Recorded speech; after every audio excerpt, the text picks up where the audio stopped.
Hi. I wrote an essay on this topic that was 6,600 words long because it turns out that AI and geopolitics are quite big topics. So I'm going to try and do the 10-minute version for you now. So I'll be talking maybe a little bit quicker than some of the other speakers. So the central prediction that I want to make to you is that continued rapid progress in machine learning is driving a new kind of geopolitics called AI nationalism. And the last few years have seen pretty amazing developments in machine learning, and I wanted to sort of just start off by recapping what's happened and why I think we're going through a period of profound change. So firstly, as a few examples of research in machine learning, image recognition by machines has started to achieve human-level accuracy at very complex pattern recognition tasks, for example, skin cancer classification. We've also seen big steps forward in things like machine translation, where Microsoft's system has achieved human parity in translation of news articles from Chinese to English.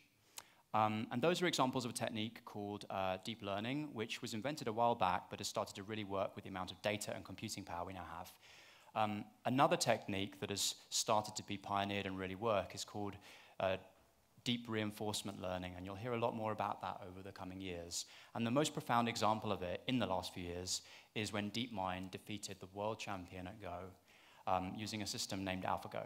And the way that system works is reinforcement learning agent basically figures out how to compete and succeed in an environment using techniques modeled on the brain's dopamine system.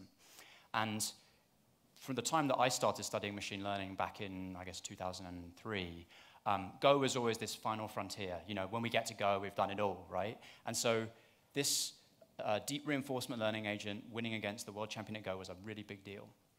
But what I think was a bigger deal still was what came next, because AlphaGo was trained on 30 million moves by human Go players, and that was kind of what it learned from.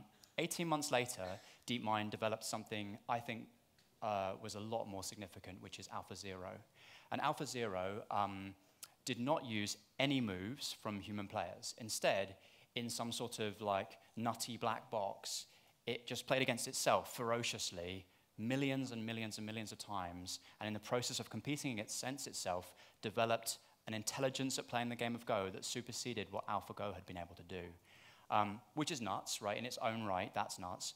But then in addition to that, they took the same system that had beaten the AlphaGo system, and they sat it down in front of, I mean, figuratively, right? Sat it down in front of the world's best chess computer, crushed it. World's best shogi computer, beat it.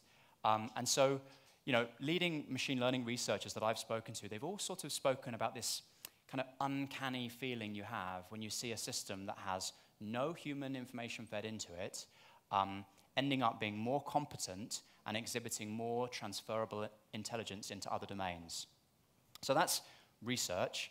In commercialization, there's also been amazing progress from, you know, search engines like Google and Baidu to warehouse optimization like Amazon to ad targeting, to many new areas like self-driving cars, cybersecurity, drug discovery, robotics. And as an angel investor, I'm always kind of amazed at how many weird nooks and crannies machine learning is currently creeping into. And as just like a funny example, I invest in a business that is currently using machine learning to optimize the farming of insects at extreme scale. And their belief is doing that will get the cost of insect protein down and it can replace fish meal in industrial food chains, right? I didn't think that machine learning was affecting the insect growing industry at the moment.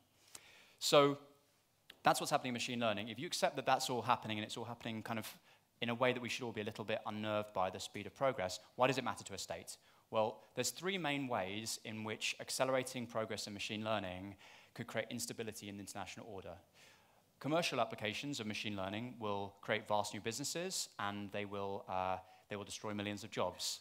And in the extreme case, the country that invests the most aggressively in this technology could end up in a position of economic kind of supremacy. Machine learning will also enable amazing kind of things we can't even imagine in the world of warfare, both sophisticated cyber offense and defense capabilities, but also various forms of autonomous and semi-autonomous weaponry, for example, the long-range anti-ship missile that Lockheed Martin are currently developing. And again, in this extreme case, the country that invests the most aggressively could end up in a position of military supremacy. And I think the thing that's least discussed, but I personally sort of think is the biggest deal, is that eventually a general progress in AI, things like AlphaZero, will enable a fundamental speed up in scientific research and technology development as a whole. And that could be the most profound source of instability, because you could end up with a state that has, for example, the first viable fusion reactor, or technologies we can't even imagine today. So in the extreme case, the state that invests the most aggressively could end up in the strongest position technologically. And I mean basically a shorthand for Wakanda in that movie. So all this is sort of the case because machine learning is a uniquely omni-use technology. And the reason for that is kind of simple, and it's worth dwelling on, which is that everything we see when we look around us is a product of human intelligence shaping natural resources, right? So the more we create synthetic intelligence that comes close to human level ability, it will touch almost everything around us, right? So it's tricky to think through how that's going to impact politics, but we have some examples we can draw from, in particular, nuclear technology and oil. Nuclear technology, because it was a dual-use technology, it started out as a sort of scientific research endeavor that then sort of ended up with military and civilian uses. And the most profound transformation that nuclear technology had on the geopolitics was it basically ended mass war, because once you have nukes, you can't really have world wars like World War I and World War II. Oil, as a general-purpose technology, sort of expanded from lighting to heating to an enormous range of military and industrial and civilian uses. And both of those technologies have had a huge impact on geopolitics that sort of happened after the technology hit a level of maturity. And at this point, state actors became prime movers and remain so today.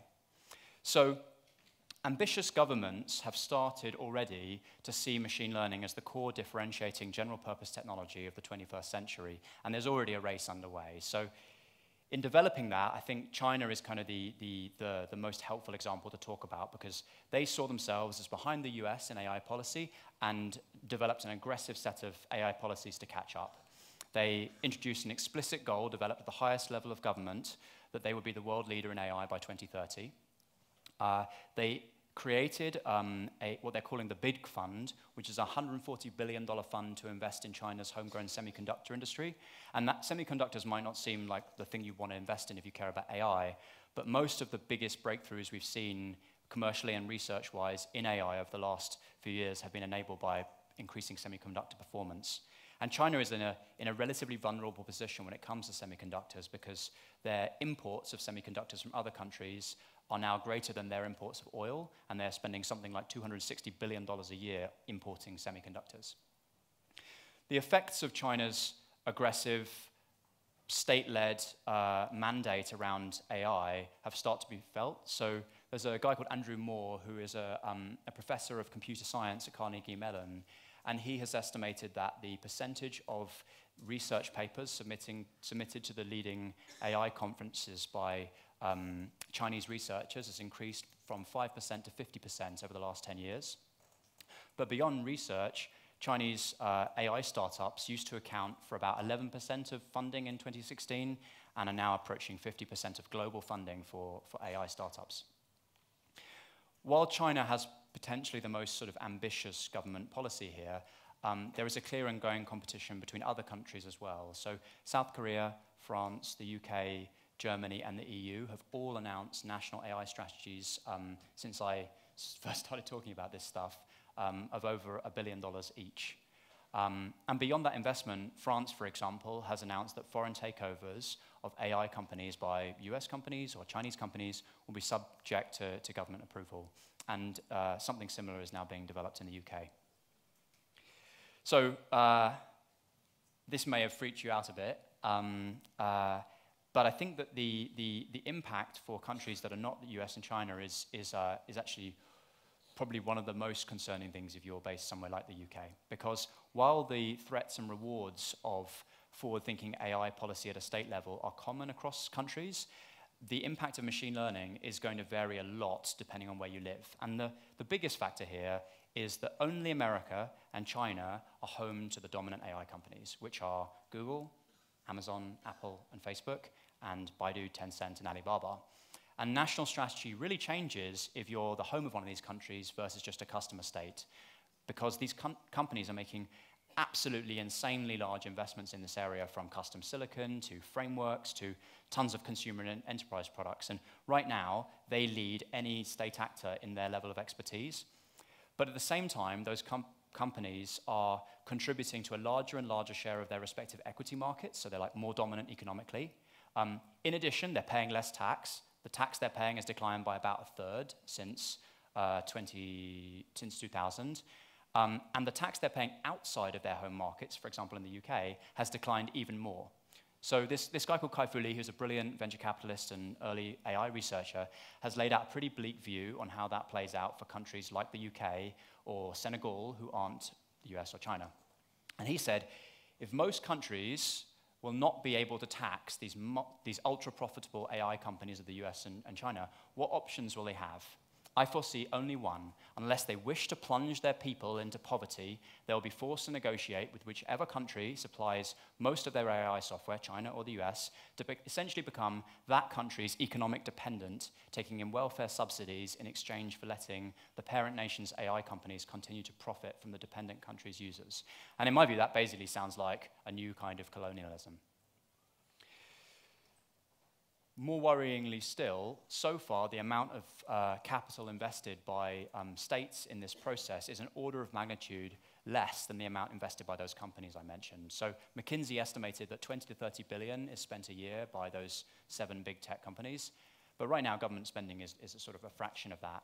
But I believe it will increase when they start to really, really realize what's at stake and not just see it as kind of a box-ticking exercise against all the various other things they have to invest in. So, for example, if the UK, rather than a box-ticking exercise of having an AI plan where they're investing 500 million, invested something approaching the national defense budget of 45 billion, that would be the sort of thing that would transform the economics of this sector. So if that sounds far-fetched, consider again the parallel with nuclear weapons, where the US went from ignoring the key research scientists, like this brilliant guy, Leo Szilard. He approached the Pentagon saying, we should really be thinking about building a bomb. And they ignored him, and then they suddenly realized that he was right. And so they initiated the Manhattan Project. And the Manhattan Project went from employing 0 people in 1941 to employing 100,000 people 3 years later, developing industrial capacity, the scale of the entire US automotive industry, and spending $25 billion in 3 years in today's dollars. So while states can be slow and ponderous and cumbersome, when they start to move and they decide to move, they can move with an incredible momentum. And if that happens, the amount of money being spent on AI research and commercialization will go up 10 to 100 times over the next decade.